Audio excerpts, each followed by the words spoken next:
For the last couple of weeks, you've heard Richard Stayman, a.k.a. Mr. Mavs Draft. You heard him talk about the NBA and the rookies. But now, let's pick his brain on who is standing out in college basketball. Stay tuned.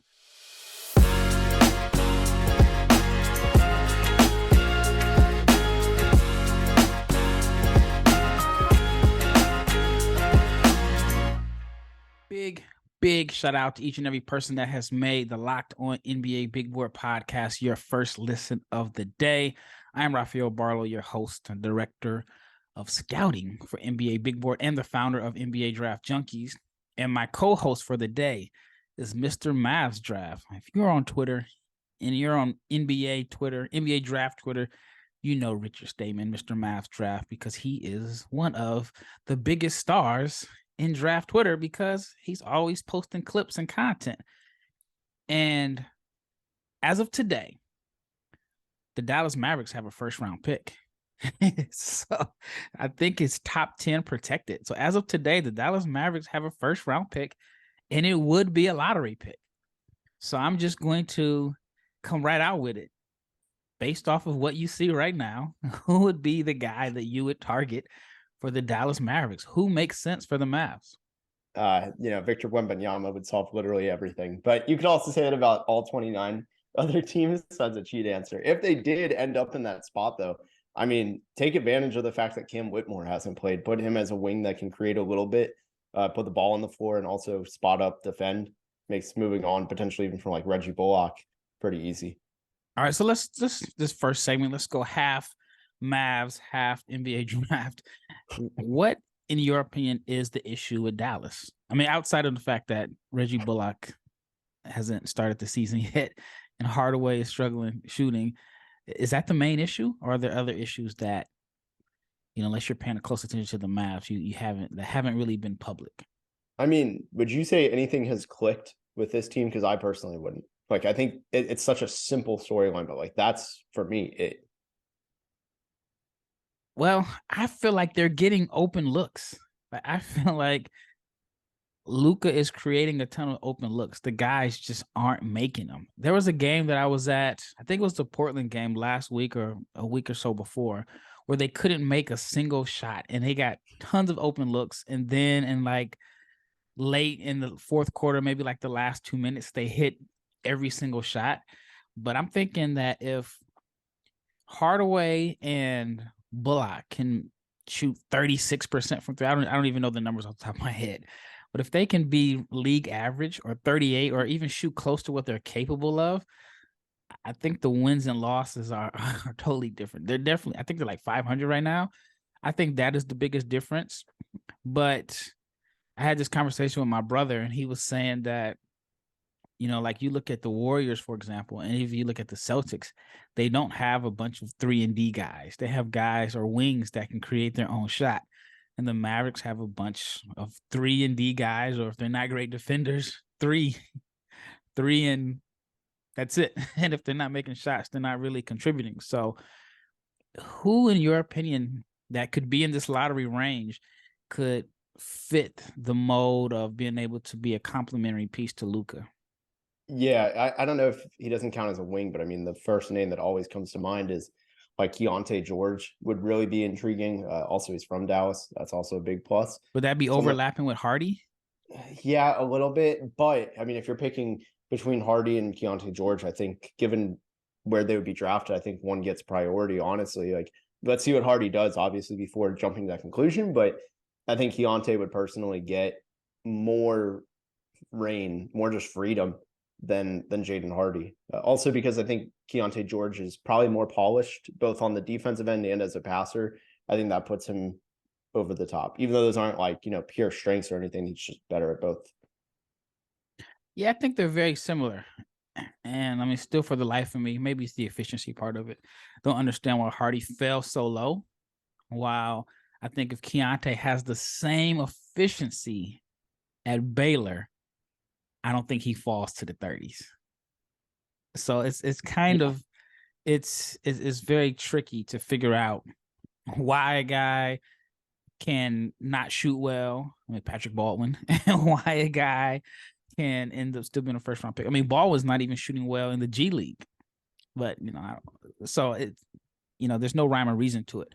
Is there anybody else that you think would be like a decent fit? What about some of the like fours? Like I feel like in that lottery range, there's a bunch of guys that are like hybrid 3-4s or hybrid 4-5s. Do you think any of them would make sense?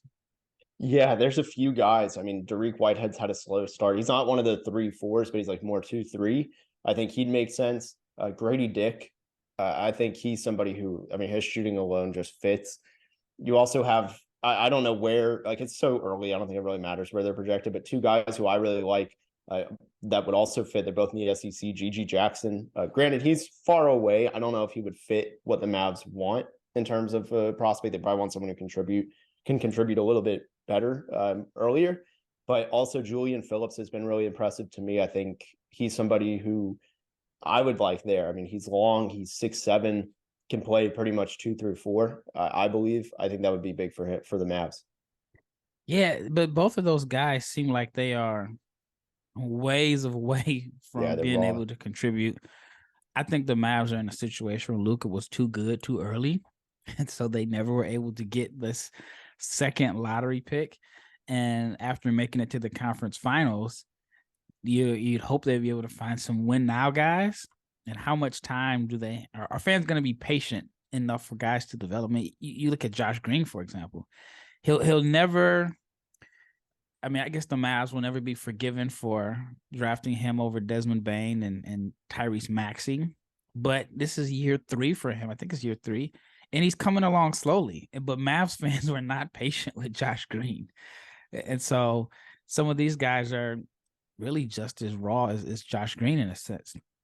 What has been your thought on Jarris Walker? I haven't paid a super close attention to him. I saw him the first couple games, and then I was like, all right, I'm going to check back, and then I got lazy and didn't. But I saw a lot of Terrence Arsenault and focused more on him, I think, than Jarris Walker. With Walker, I want to see the shot just be consistent. That was just my main takeaway early on. I think that would unlock a lot for him. All right, what are your thoughts on Brandon Miller so far? Would you like him if he ends up, because he's such a divisive prospect, man. He can go 3 or he can go 14. And if the Mavs stay in this lottery range, which I'm sure people in Dallas don't want, how do you think that fit would be? Yeah, I mean, from the couple of players I've talked to that have played against him, like, I mean, they speak really highly of him, and I think that matters.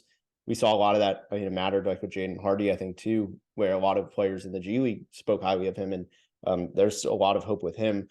I think Brandon Miller, he gets a little bit of a bad rap because I've started seeing people compare him to like this year's Jabari. They're not like 1-to-1. I personally don't like that comparison at all, Me either. especially because Brandon Miller can create his own shot. And they're like, oh, well, they're both a little bit stiff going up at the rim and, just in general kind of stiff. I would still take Brandon Miller in the lottery. I love him on the Mavs. Yeah, I just wonder if he can sustain the crazy shooting. Like he had the game against North Carolina where he came back to earth a little bit. But the first, 6 games, he was shooting over 50% from 3 on a good volume of attempts. It wasn't like he was going 1 of 2 every game. It was 3 for 6 or 4 for 8. So he was knocking them down. And Jabari was, I want to say until like January, Jabari was around 46, 47% from 3. So I guess I could see the similarities in a sense, but I don't think they play a lot or play alike. I wish Miller got to the rim a little bit more. Yeah, I mean that's I think why people say Jabari Smith is like it's who they always refer back to, because we said that exact same thing last year. The only time Jabari Smith was going to the rim was if he got his man up in the air and maybe there was like a smaller center at the rim. I mean, I just remember that UConn game where he threw down the monster dunk, and same thing with Miami in the NCAA tournament. But other than that, you really didn't see him go to the rim. Again, though, I don't think it's a fair comparison, but that is something you want to see him work on for sure. Yeah, I think Miller has the potential and the tools to be a 3-level scorer. He was a really good mid-range scorer in high school and the prep levels, and now he's really not shooting any mid-range shots, but he's really struggling at the rim. But he's also older than Jabari right now. And so even though he's like a class younger, he's older than Jabari right now. All right, when we return, I'll just give Richard an opportunity to talk about a few other players that he's really liked so far. But let's talk about Turo, because Turo is the world's largest car sharing marketplace. With Turo, you can book any car you want, wherever you want, from a community of local hosts. You can browse a huge selection of vehicles pretty much for any occasion or budget. And you can book Turo in the US, United Kingdom, Canada, and Australia. If you want a spacious SUV or a minivan for a road trip, you can find it on Turo. If you want a classic or a luxury car for a special event, birthday, or holiday, you can find it on Turo. Or if you just need an economy car to get from point A to point B, they have those on Turo also. You can test drive that new electric vehicle that you had your eye on, and you can see if it fits your everyday life, or see if you are responsible enough to keep it plugged up. And many Turo hosts even deliver the car right to you. Every trip is backed by liability insurance. Terms and conditions and exclusions apply. So forget boring rental cars and find your drive at Turo.com. All right, once again, you are listening to the Locked On NBA Big Board podcast, and this is your host, Rafael Barlowe. And thank you for making the Locked On NBA podcast your first listen of the day.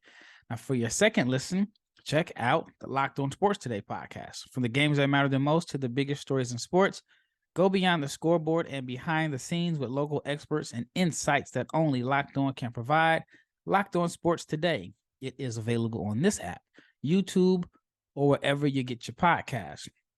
All right, Richard Stayman, Mr. Mavs Draft, is my co-host for today.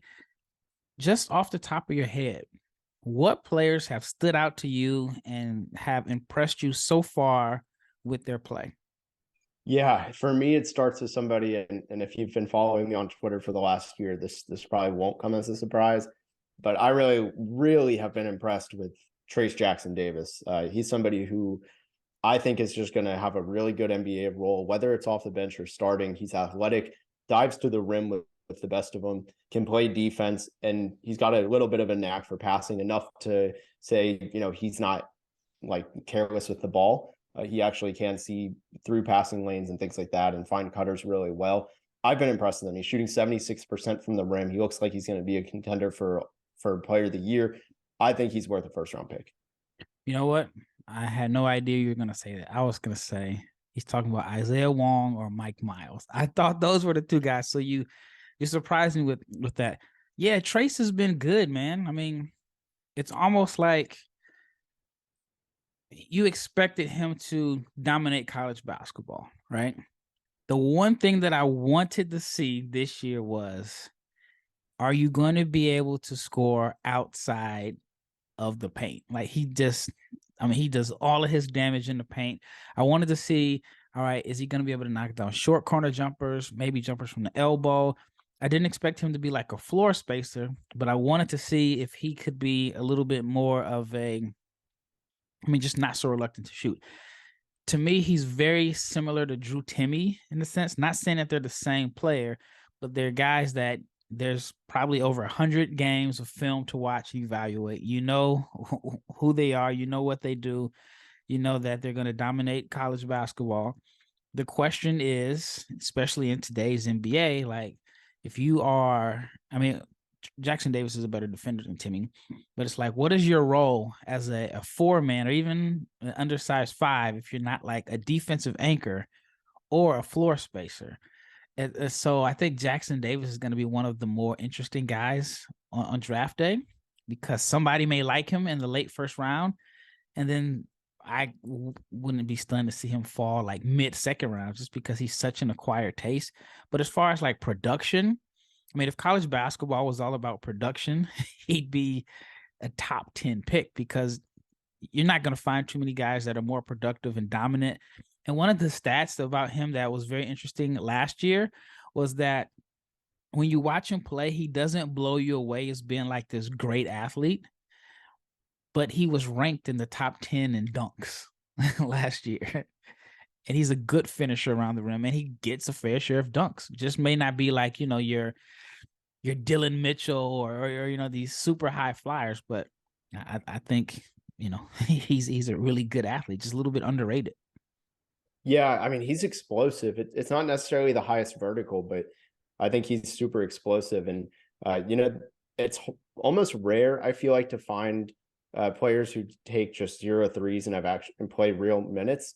I actually have the query here pulled up, and for this year, players that I just put like 100 minutes, there's been a good amount of players who haven't taken a three. Like, it is honestly kind of ridiculous to see that there's less than, like, if you put 0 field goals, 100 minutes, there's only like 16. It's more than I thought it would be, but some of the names like Montrezl Harrell is somebody who I think could be a little bit similar. The difference is he has that face-up jumper. Mitchell Robinson.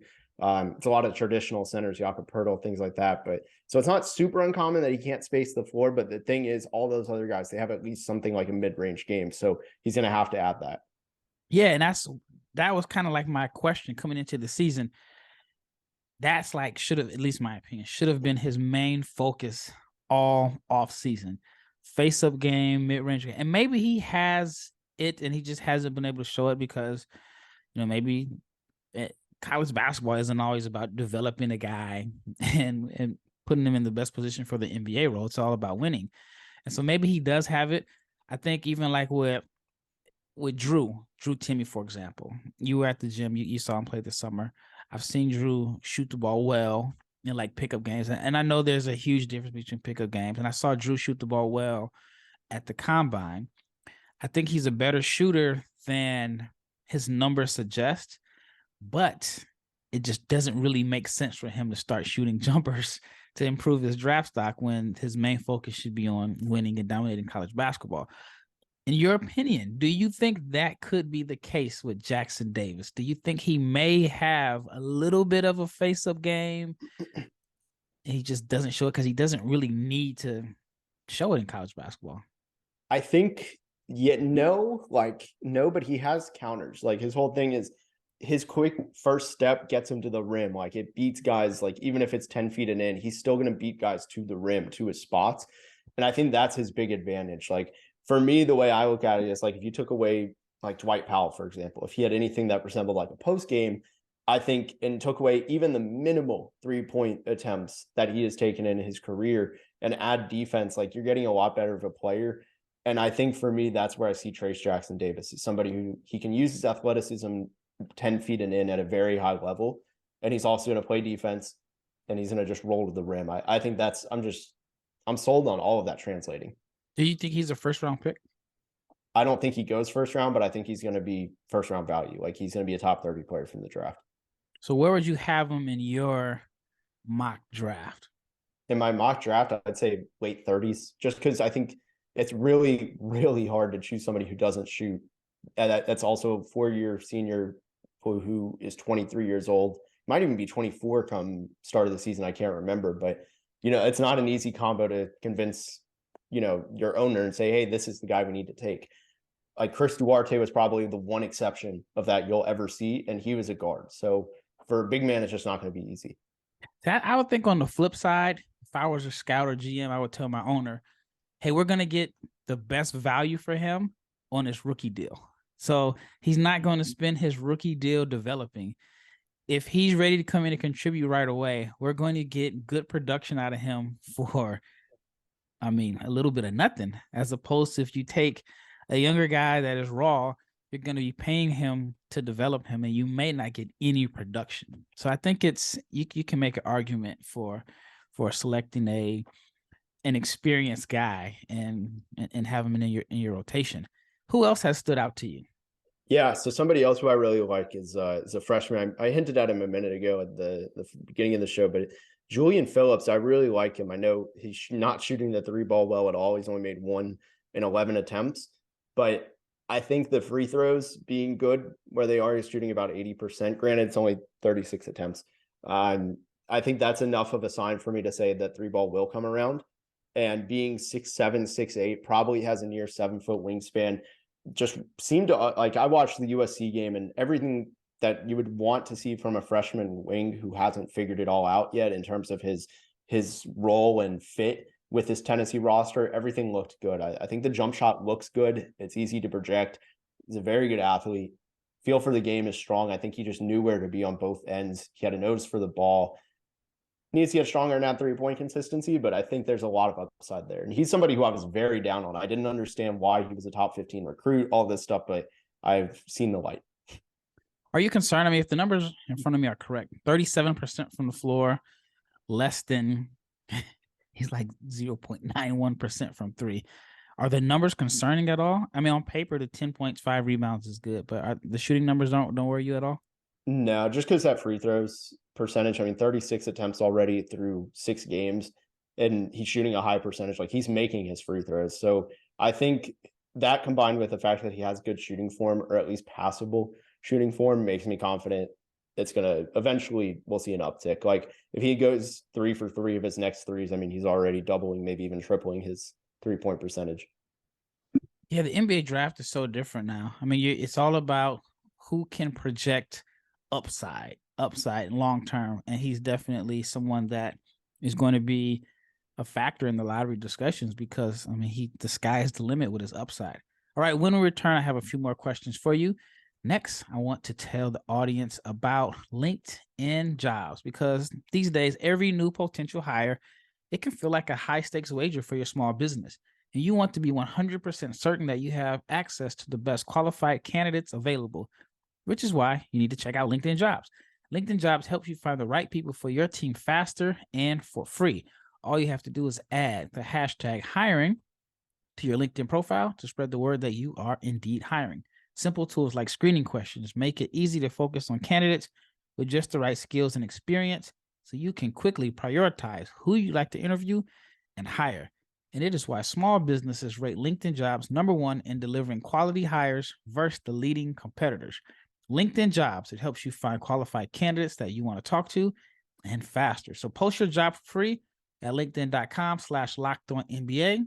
That is linkedin.com/lockedonnba to post your job for free. Terms and conditions apply. Once again, thank you for making the Locked On NBA Big Board podcast your first listen of the day.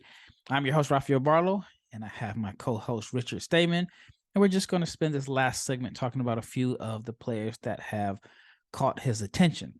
So you've mentioned Julian Phillips, you mentioned Trayce Jackson-Davis. Who's next? Yeah, I'm gonna go a lot deeper than just some top recruits and an All-American.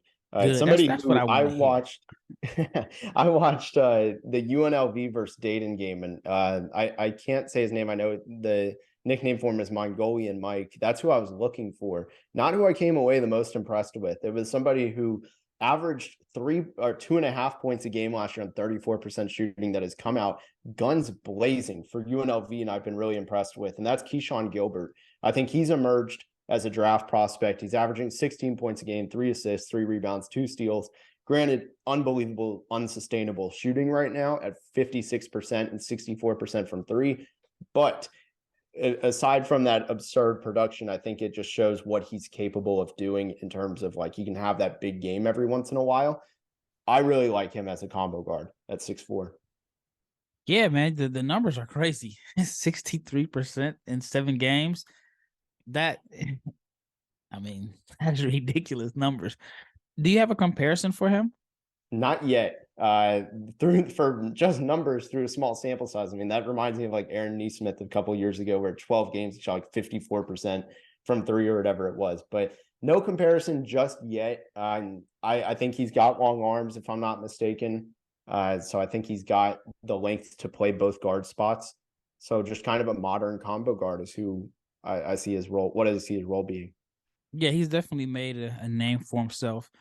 Another one of these St. Louis scores. When I think of like guys from St. Louis right now, Caleb Love is the first guy that comes to mind. Like your combo guard that gets buckets. And so yeah, Keyshawn Gilbert is a name that, you know, you're probably leading the bandwagon there because I really haven't seen many people talk about him. Is there anybody else? Hey, well, before I go into other people, shout out Jason Tatum from St. Louis, the most well known. But you couldn't get an entire show out of me without saying one of the guys. So I'm gonna do it. You said it last segment, but I've been impressed in the few games because he has been hurt. Mike Miles, I really do think, like, for the last couple of years, I've been saying, really last year, I was like, it's gonna happen, it's gonna happen. He's gonna finally come into his own and just become more efficient. That was always his whole thing. Like, everything on the eye test, I think, really passed what he needed. He got to his spots. He set up his teammates well. Shots just didn't fall one way or another, mostly on his own looks is what concerned me because he relied on a runner a little bit too much. But through only a handful of games, he's just looked really good. I think he's going to have better numbers this year. And might I remind you, he's the youngest junior in the entire draft. He just turned 20 years old, not even 3 months ago. So I really like him. I also say that as I'm wearing a TCU shirt, I just realized what I was doing. I saw the little crease up there, but I really do think Mike Miles is somebody you look for a Jalen Brunson of the draft. I'm all in on him being that. Yeah, Mike Miles is a junior, and he's only a few months older than Brandon Miller. Like, that's absurd. That's absolutely ridiculous. If it just shows like and I had this conversation with my dad this weekend. I was at home, and a friend of mine has a son that's pretty good, but his son is a sophomore in high school and he's still 14. He doesn't turn 15 until January. So I was telling my dad and the kid's father, like, yes, he's good, but there are kids in 8th grade that are his age. And those kids that are in 8th grade are giving themselves an opportunity to get bigger and stronger. So by the time they're sophomores, they're going to look more advanced. And, Mike was somebody that, he's been on the scene since he was like 6 years old. And people forget that he is so young. If his mom would have reclassified him back, he would have been dominant in high school if he played high school basketball last year, like Brandon Miller did. And so even though it's not necessarily a knock on Brandon Miller or whatever, it's just weird the fact that we have a guy with 3 years of college experience and a guy that's just a freshman, and they're just months apart. And it's just a difference in, I don't know, opinions, I guess, because some people just feel like reclassify, you get them better, and it's not going to matter in NBA. But I've said it for a while. If you like the Thompson twins, you can't hold their age. You can't hold Brandon's age against him, and you like the Thompson twins. But I mean, like I said, or if you're Mike Miles, you're like, these guys are like my age, and I'm a junior. If I were a freshman, if Mike Miles was a freshman, I think his stock would be higher. I think some people don't know this. He was teammates in AAU with Greg Brown and Cade Cunningham. Like him and Cade Cunningham are like they played together when they were like little kids. Like if you watch that Mike Miles YouTube video when he was, I don't know, he may have been like 8. Yeah. If you watch it, Cade Cunningham is his teammate in that video. So yeah, Mike is extremely young. All right. Any concerns about the shooting? Like the overall field goal percentage is up. Again, small sample size, but the free throws and the 3-point percentage are down. Yeah, for the free throw percentage, I think I'm taking the 2-year sample. But he absolutely does need to be making them. The good thing for him is that he's just fearless going to the rim. I mean, way different than the last 2 years. He would angle his body away from contact slightly after a few hits. This one, it's just the same. I'm going to keep going down your throat, and I'm going to get those fouls one way or another. He does it on his 8th drive, his 1st drive, his 10th drive, whatever it is. That's how he's been playing, especially against Iowa and I think it was Clemson. I forget who they played. Or Cal. It was Cal this weekend in the Emerald Classic. But that's what I really like. I'm not too worried about the percentages. I think they'll even out. But the 3-point percentage is up in the air because we haven't seen a high percentage from him yet, despite good form. Yeah. He has the body and the strength to just be a punishing downhill driver. And it was always weird to me that he did kind of avoid contact a little bit because he's always been physically mature. And I mean, there's not too many guards that are stronger. And the fact that he's young, right? So usually that's the thing. If a guy is like super young for his class, the body is the biggest concern. But he was already pretty strong. And so he's definitely someone that can, like I said, be a punishing downhill driver. Is there anybody else that has caught your eye? You post a lot of clips, so I'm pretty sure this is a long list of guys that you had to narrow it down to. Yeah, it's hard for me not to say a certain 6'3" guard from Miami, so I won't. I'm going to go the whole episode with you saying him more than me. But the last one for me is Colby Jones. I really do like what he's done. I think he's somebody he's 6'4", so it doesn't jump out as a shooting guard, but he's got really long arms, if I'm not mistaken. And I don't know what he doesn't do. Like, he can pass, he can dribble, he can get to the rim, he can shoot, he can defend. not necessarily any one of those at the highest level, but he does do everything and look at the frame, all of that stuff. I'm interested. I'm really intrigued by him. Like, I would spend a late first round draft pick on him, especially if I'm a team that has a second pick in the 20s. Yeah, he's steady. I mean, to me, that's like the best way to describe him, steady. If there was one thing that he doesn't do, at least in my notes I had coming into the season, was there were times where I felt like he was a reluctant shooter off the catch. Like if there was a catch and shoot opportunity, he'd prefer to drive, which is on one hand, there's nothing wrong with that, but in the NBA, he could be in a situation where, like if he plays for a team like the Mavs or the Bucks or one of those teams, then he's going to have to be a little bit more confident on shooting jumpers on the catch. But I mean, he has so many things that he does well. Like when I do my notes on a player, I have like strengths, then I have areas of concern. And he is a guy that his strengths were like tripled for every area of concern that I had. I mean, he has the size. Now, is he 6'4"? Like I've seen him listed as 6'6". I guess we'll find out at the combine. That's where I'm at too, is I've seen 6'4", I've seen 6'5", and I've seen 6'6". I just know he has long arms. I think that kind of is a testament to the fact that he definitely has long arms. If you're listed at three heights, people just don't know. Like, and I think a lot of that does function from long arms. So yeah, he could be one. He could be one of these guys that if he is at the combine and he measures out at like 6'3"1/4, it could hurt. But if he measures out at 6'6", then you're gonna be like hearing that his name is rising up different boards. But I like him. I mean, I in my notes I had that he's good at attacking the closeout. He's more so of a guy that prefers to score off the dribble than catch and shoot opportunities, which is, nothing wrong with that. I thought he had like a nice like finishing package around the rim. I like that he can like kind of bully smaller players. Like if there's somebody on him that is a little bit weaker, that he takes advantage of that. He can pass. He can score off movement plays. He can rebound. There's so many things that I liked. And one of the main things that I think that helps him out as an NBA prospect is that he's a scorer, but he's unselfish. He can get his points kind of like in the flow of the offense, doesn't really have these possessions where he's pounding the ball and he's trying to get his. And I think that really, really helps him out. And to me, like his greatest asset is that he takes good shots and he knows his game and he knows his strengths. And so I think that really suits him well for being like a role player. Well, man, as always, it's great chatting hoops with you, and got you back in your element talking college basketball. I know you've been talking NBA in the last few episodes, so we'll definitely have to get your opinion on the rookies coming up soon. But once again, thank you, the listener, for making this podcast a success, making it your first listen of the day. Now check out the Locked On Sports Today podcast. The biggest stories of the day, plus instant reactions, big game recaps, and the take of the day. It is available on the Odyssey app, YouTube, and wherever you get your podcasts. I am Rafael Barlowe with my co-host Richard Stayman, a.k.a. Mavs Draft.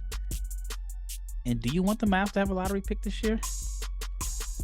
That is how you upset Luka. Like, unless Luka's hurt, no. As much as like yes, no. There's too many elements to it. It's too long of an answer for the final portion of the show. But I mean, like, you get rid of the trade like cloud over your head that you can finally trade some first round picks. Just no. Mavs Twitter is really starting to get toxic right now. And they have a game in a few hours against the Warriors where if they fall to 9-11, then it's gonna get crazy. All right, man. Well, thanks again for coming on. We'll definitely have you on next week to talk NBA. I'm Rafael Barlowe. He's Richard Stayman, and we are out.